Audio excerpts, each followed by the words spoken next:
I reviewed three nursing professional societies as part of this project: the American Nurses Association, the North Carolina Nurses Association, and the American Academy of Nursing. So, starting with the American Nurses Association, upon reviewing their website, they had a large website with lots of information. It was really well organized, easy to navigate, kind of red blue color scheme. So lots of info, but really easy to find and navigate. The ANA's function in healthcare. So the American Nurses Association states that they are the premier organization representing the interests of the nation's registered nurses. And they state that they are the strongest voice for the profession.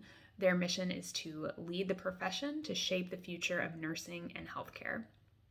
So the ANA is a professional nursing organization that's really focused on supporting professional development through education and certification programs. And they also work at the national level to ensure the nursing profession is advanced across the United States. So they work on federal lobbying issues. They're advocates at federal agencies in the White House, and they really speak on behalf of the national needs of nurses. Lots of resources available on their website to nurses, educational material for licensures, so CEUs. They also run a lot of the board certification programs, so you have all your study material there, as well as the ability to earn your certification. They have access to nursing journals and lots of also practice and advocacy education materials, really wide variety here, everything from care coordination and health IT, quality, telehealth, you name it, they've probably got educational material available. Lots of information there. Cost to join the ANA is $191 per year. So next I reviewed the North Carolina Nurses Association. So the NCNA is a subsidiary of the American Nurses Association. It's the North Carolina kind of chapter of the ANA. Their website really similarly organized to the American Nurses Association, kind of same look and feel, but it's smaller, not as much content, not as much material, but you can tell they're definitely related. The North Carolina Nurses Association is the leading professional organization for North Carolina's registered nurses, and they're focused on equipping nurses at all stages of their career to thrive in a changing healthcare environment. They ensure that our nurses are on the cutting edge of nursing practice, policy, education, and all the other kind of important topics for nurses. And they're really focused on providing high quality care for all. The mission of this organization is to serve the changing needs of its members, registered nurses, addressing all nursing issues and advocating for the health and well-being of all people.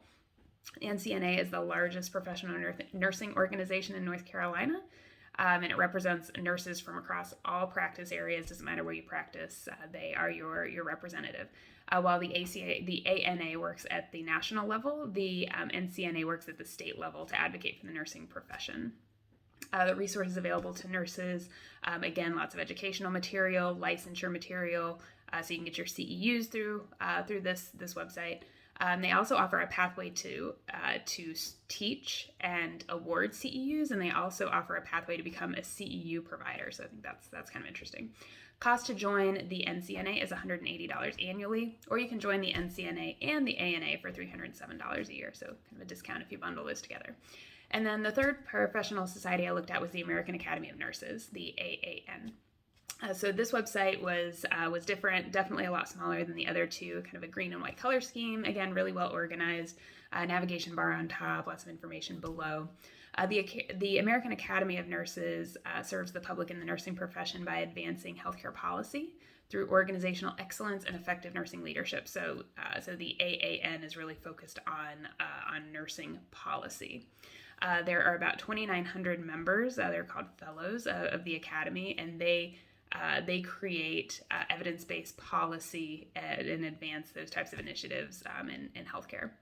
The Academy states they are really focused on transforming the healthcare system by enhancing quality of care, quality of nursing care, promoting healthy aging and human development, reducing health disparities, shaping healthy behaviors, integrating mental well-being and physical health, and strengthening the nursing and health delivery system. Resources available to nurses through the AAN are policy positions and priorities, expert panel publications. You can get access to expert fellows access to event information. They even award scholarships. So I think this is an association that you would really want to lean into as if you're working in policy development or policy research. There is not an there's not an application fee to join, or there's not a fee to join the AAN, but there is an application process if you want to join as a fellow or an expert panel professional.